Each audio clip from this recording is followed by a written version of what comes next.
Good morning. It is getting a little bit warmer in the mornings now.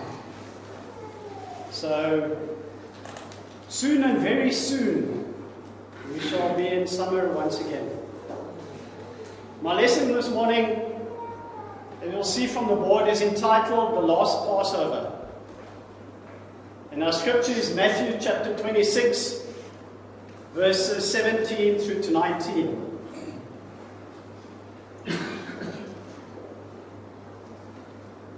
The goal, the purpose, the objective, and the climax of Jesus' life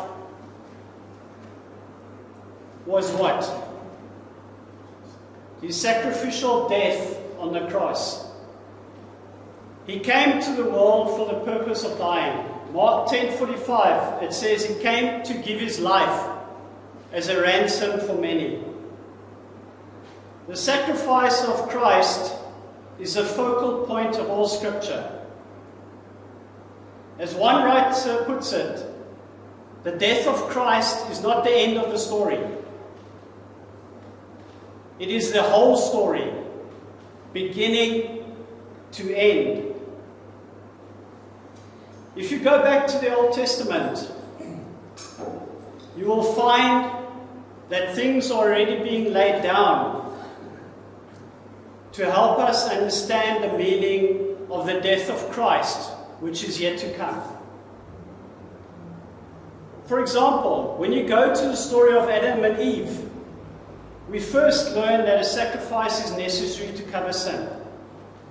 And then in the sacrifices of Cain and Abel, we learn that it is not just a sacrifice, but a certain type of sacrifice, and that is a sacrifice of death. And then as we move a little bit further to the story of Abraham, we find that God Himself will provide the sacrifice, as God provided the animal in the place of Isaac. So very early on in the Scriptures, we already learn the necessity of sacrifice. And then the definition of a sacrifice as a blood sacrifice. And then the idea that the sacrifice will be a substitute given by God in the place of men. And then when in the Old Testament, as we come to Exodus, we are reminded that the sacrifice given by God will be without spot and without blemish. And all of this is preparing us for the death of Christ, the ultimate, perfect sacrifice, the gift of God, the unblemished Lamb. Our story begins this morning in verses 17 through 19 of Matthew 26. And it says as follows: On the first day of the unleavened bread, the disciples came to Jesus and asked, "Where do you want us to prepare the Passover for you to eat?" And he said, "Go into the city to a certain man and say to him, 'The teacher says, my time is near. I am to keep the Passover at your house with my disciples.' The disciples did just as Jesus had directed them, and they prepared the Passover." When you read those three verses, there doesn't seem to be a whole lot of profound stuff in there, does it? It just says that Jesus wants to eat the Passover with his disciples, and he tells them to go into the city and to prepare it. Nothing profound in that. And in verse 21, we read that Jesus and his disciples did in fact eat the Passover. Now I'm going to ask you a question. You may or may not have thought of this before.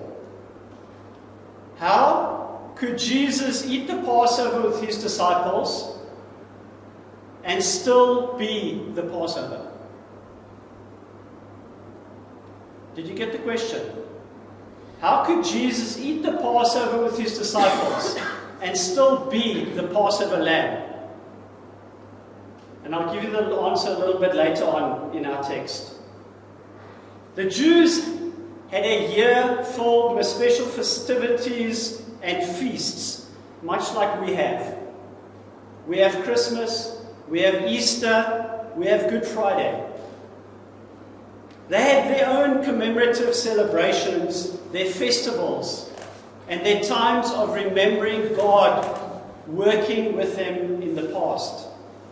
And the greatest of all their celebrations would have been the Passover and the Feast of Unleavened Bread, both which are mentioned in verse 17. First, the Feast of Unleavened Bread at the beginning of verse 17, and then the Passover at the end. And the Passover and the Feast of Unleavened Bread were combined, and this was usually an 8-day-long festival. The Feast of Unleavened Bread, which lasted from the 15th of Nisan through to the 21st of Nisan, as prescribed by the Old Testament. And then they would celebrate the Passover on the 14th of Nisan. And of course, we all remember what the Passover was for. The Passover celebrated God's delivering Israel from the Egyptian bondage where they had been for over 400 years. And God said to them, if you will kill a lamb, a spotless lamb, and if you will put the blood onto your doorpost and the crosspiece, when the angel of death passes through the land of Egypt to kill all the firstborn, and he sees the blood on your doors, he will pass over. So the Passover commemorated the sacrificial lamb whose blood caused them to escape the punishment of God. And it was a symbol of God's ultimate, perfect lamb that was to come, who would cause them to ultimately escape the punishment of God. You might be interested to note that the lamb, according to Exodus chapter 12, was to be selected on the 10th of Nisan. And you remember a few weeks back the lesson that I did on Jesus' triumphal entry into Jerusalem was on the 10th of Nisan. On the Monday, he entered triumphantly into the city of Jerusalem, the exact day that the Israelites had to pick their lamb for the slaughter. And that day fell specifically in the year AD 33 on a Monday. And on that Monday, the 10th of Nisan, as the Israelites were preparing to select their lamb for slaughter, Jesus entered into Jerusalem. They had to select the lamb on the 10th of Nisan and take it in to live in their homes with them, so that when it was slaughtered as a pet, almost as a friend, so they would understand the high price that is necessary to pay for their sin. Jesus fulfills the symbolism of the Passover lamb in every way. Entering into Jerusalem on the day that the lamb was picked, and dying on the 14th of Nisan at exactly the same time that the Passover lamb was to be killed. Josephus tells us that there were over 250,000 lambs, 250,000 lambs that were slaughtered at one Passover time. The impact of that would have been profound. 2.5 million people, at least, in the city of Jerusalem at that single point in time. The massacre of 250,000 lambs, which had lived in the homes of those people for 5 days. And then the slaughter of those lambs was absolutely remarkable. They were slaughtered within a 2-hour period, from 3 to 5 in the afternoon. And it makes it absolutely mind-boggling. A river of blood flowed out of the back of the temple down the hill of the valley of Kidron, right down to the city of Bethlehem. And so for them it was a very dramatic time of year, a time when they came face to face with sin and the sacrifice that was demanded by sin. And the Lord instituted all of this way back in Exodus chapter 12. So it was a glorious time of year for them to depict the necessity of the death of an innocent, to pray for the price, for the atoning of the sin of the guilty. We all know that the blood of the Lamb cannot take away sin. And yet it is a profound example. 250,000 lambs, thousands upon thousands upon thousands of lambs, slaughtered for millions of people. And yet all of that blood couldn't take away one single sin. It just couldn't be done. And the reason that Jesus and his disciples are even at Jerusalem at this time is it's because of Passover. And Jesus has to celebrate the Passover with his disciples. So his disciples come to Jesus and say to him, "Where do you want us to prepare the Passover?" In the year that our Lord died, Passover came on Friday. We know that because the text tells us that. Passover falls on a specific day, the 14th of Nisan. And when you have a date, the day will vary. Just as we have Christmas, and every year it falls on a different day. When you have a date, the day will vary. Verse 17, it is Thursday morning. And the disciples come and they want to prepare the Passover. They already have their lamb. They no doubt got it when they entered Jerusalem on Monday. There are many things that have to be prepared for the Passover. Do you know what is necessary to prepare for the Passover? They had to prepare by the slaying of the lamb, which could only be done in the temple. There was no other place where the lamb could be slaughtered for Passover. It had to be done within a specific 2-hour period, from 3 to 5 in the afternoon. They had to prepare their unleavened bread. They had to get a bowl of salt water, because a bowl of salt water was set on the table at every Passover. And that was to remind them of the tears that they shed in slavery in Egypt. And then also to remind them of the parting of the Red Sea. They had to get bitter herbs like horseradish and chicory, horehound and endives together with hyssop. And this was to remind them of the bitterness of the slavery in Egypt. And the hyssop, which reminded them of the hyssop that they used to paint the blood on the doorposts. They had a gooey paste which they made out of apples, dates, pomegranates and nuts, all smashed into a thick paste called carousette. And it was into this thick paste that they dipped their unleavened bread as part of the meal. And that is a symbol of the brick making which they did in Egypt. And then together with the carousette, they had sticks of cinnamon to remind them of the straw that they used to make bricks. Everything that they had at the Passover meal had a symbolism. And then there were the 4 cups of wine. And the 4 cups of wine were to remind them of the covenant that God made with them in Exodus chapter 6.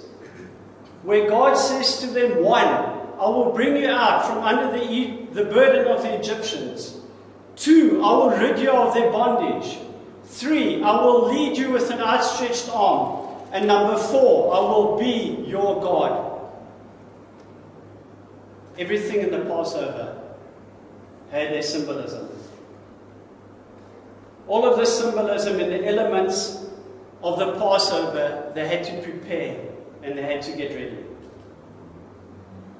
And if you go back to Exodus chapter 12 and verse 6, it says the lamb had to be slain in the evening.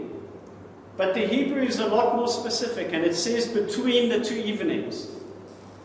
The Jews had two evenings, an early evening from 3 p.m. and a late evening at 5 p.m. And Josephus says that the lamb had to be slaughtered between the 9th and the 11th hour, 3 to 5 in the afternoon. Very, very specific. So all of these people had to get their lambs to the temple and have them slaughtered, all within a 2-hour period. And what went on there was absolutely mind-boggling. Blood everywhere. Live lambs going in. Dead lambs coming out. People making sure they got the right lamb onto the altar. Making sure they got the right lamb off of the altar. Taking it home. And then it had to be roasted with fire after that. And then following sunset or later in the evening, they had to eat their Passover meal. And according to Exodus 12 and verse 8, at least 10 men were necessary to eat the Passover. Because you'll recall that none of it could be left over until morning. And so they ate their Passover meal that night. And the disciples know that they have to get all of this stuff done. So they come to Jesus and say, where are we going to hold it? Where do you want us to prepare the Passover for you? Just tell us, and we'll go and do it. Now, you might ask the question, but why don't they just hold it at Bethany where they are? You can't. You can't. The law demanded that it be held in the city of Jerusalem. So everyone who was staying in and around Jerusalem had to crowd into the city of Jerusalem to partake of the Passover. And everybody had to find a place where they could eat the Passover with at least 10 men and as high as 20. And that meant that every available room in the city would have been filled up. And so the question was, where do you want us to prepare it? We don't own any buildings. We don't have any place. We don't have any facilities. And the answer that Jesus gives them is absolutely fascinating. Verse 18, Jesus says, go into the city to such a man. Go into the city to such a man. And the best way to translate it is Mr. So-and-so. It's a nondescript term used to describe when you don't want to be specific, when you want to be indefinite. Now you've got 2 million people milling around all over the place, and you want to find us, and you want us to find Mr. So-and-so. And Mr. So-and-so is not a substitute for someone they know.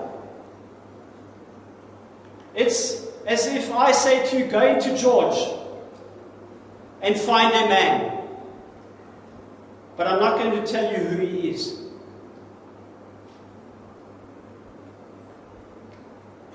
So how on earth are they going to find Mr. So-and-so? Fortunately, Mark fills in some of the gaps for us. And he says, you are to find a man carrying a pitcher of water. Oh, Jesus, that's great. We're going to Jerusalem. You want us to find a man. You don't tell us who he is. And you want us to find a man carrying some water. Oh, great. How common was it for a man to carry water?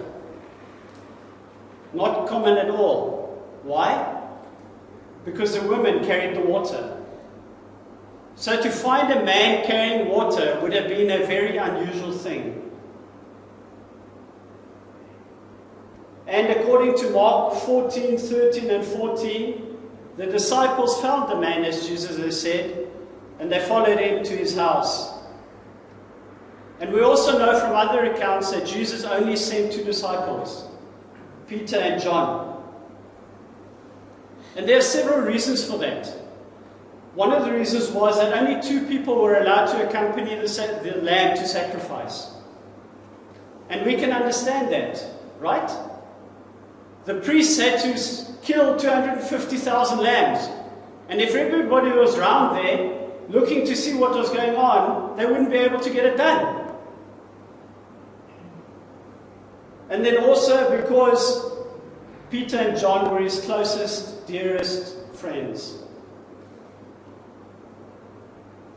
Now you might ask, what in the world is all this secrecy about? Why doesn't Jesus say to Peter and John and his disciples, you know Mr. So-and-so, he lives on such and such a street, go there and prepare the Passover for us.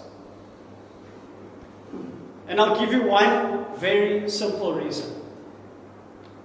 Judas Iscariot. Look at verse 16. From that time he sought opportunity to do what? To deliver him out. Judas was looking for a quiet, secluded, private place where he could deliver Jesus to the authorities to have him executed. And Jesus knew that if Judas knew where the Passover was going to be, that would be the perfect place for Judas to betray him. And so he wouldn't say. And Peter and John never came back. And the rest of the disciples only meet up with them when Jesus arrives with them later that night. And by that time, Judas is in it. And it's too late for Judas to go out and make a deal with the leaders. Why? It was essential that Jesus celebrate the Passover with his disciples. Again, you might ask the question, why is it essential that Jesus celebrate the Passover with his disciples? Because he wanted to make the Passover an example of his own death, a memorial, and then to transform it into the Lord's table, which we know from today. And also because it wasn't God's time yet for him to die. And the first opportunity that Jesus has to betray him was in the Garden of Gethsemane. And we all know what happened. Midnight, Jesus and the rest of his disciples leave the table. They go to the garden. The authorities come, the soldiers come, they take Jesus, they arrest him. And we know the rest, what happened after that. Verse 18, when you meet the man that owns the house, say to him, the teacher says, my time is near. And that is not time on a watch. It is special time, it is event time. It is not yet, or it is now time for me to die. And so he has to eat the Passover. Mark tells us that the man had a large upper room, a large second floor, which was furnished and which was ready to be used. And verse 19, the disciples did as Jesus had directed or had commanded them, and they prepared the Passover. And this was Thursday evening. Jesus, along with his disciples, eat the Passover. Judas goes out and betrays him. And Jesus is arrested in the Garden of Gethsemane. And it now dawns towards Friday morning, and they bring him to trial. He has already sacrificed the Passover lamb on Thursday afternoon. He has eaten the Passover on Thursday night. And now on Friday, they lead him from Caiaphas into Pilate's hall, which is a Gentile part of the trial. And according to John chapter 18 and verse 28, it says it is still early in the morning, and the Jews did not want to go into the judgment hall lest they should be defiled. Now what does that mean? They didn't get defiled. It was a Gentile place. And if they go in there with the Gentiles, they would have been defiled. And that means they wouldn't have been able to partake of the Passover. Which is exactly what it says at the end of verse 28. But that they might eat the Passover. Now therein lies the problem that I referred to earlier. You recall the question that I asked. How could Jesus eat the Passover with his disciples and still be the Passover?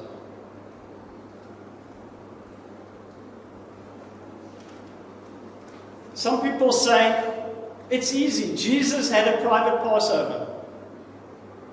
You can't. You can't do it. You can't have a private Passover.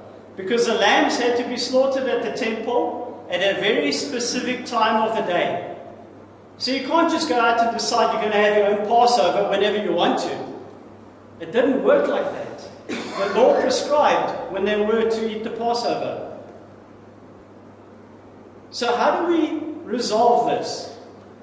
Jesus eating the Passover, and the priests and the officials haven't yet eaten their Passover. Christ died or came to die as a Passover lamb. Right? You remember that? Matthew 26 verse 47, it says about the 9th hour, Christ or Jesus cried out with a loud voice, my God, why hast thou forsaken me? And he died. Jesus died on Friday afternoon between 3 and 5. The exact same time when the screams of the lamb were coming from the temple when the slaughter began. Jesus died. He died on the traditional day in which the lambs were slaughtered in Jerusalem. And then you might say, what is Jesus doing eating the Passover with his disciples on Thursday night? If it was a Passover, why is it on a different day? And here's the answer. It all depends on how you count days. It all depends on how you count days. How do we count days? Monday starts at midnight tonight, right? So our day goes from midnight to midnight. That's our day. The Jewish day would either be from sunset to sunset or from sunrise to sunrise. So it all depended on how they counted their days. The Feast of Unleavened Bread, according to Exodus 12, had to be celebrated from sunset to sunset for 7 days. But on the other hand, Jews also reckon the day as from sunrise to sunrise. And our day really begins when? When we get up in the morning. Isn't that so? We get up and we say, a new day has begun. We don't get up at midnight and say, oh, a new day has begun. The Galileans, that's the northern people, and the Pharisees counted their day from sunrise to sunrise, whereas the Judeans and the Sadducees counted it from sunset to sunset. We know that from the Mishnah, which is the codification of the Jewish law. So Thursday then, the Galileans and the Pharisees begin to calculate the beginning of the Passover, from Thursday morning until Friday morning.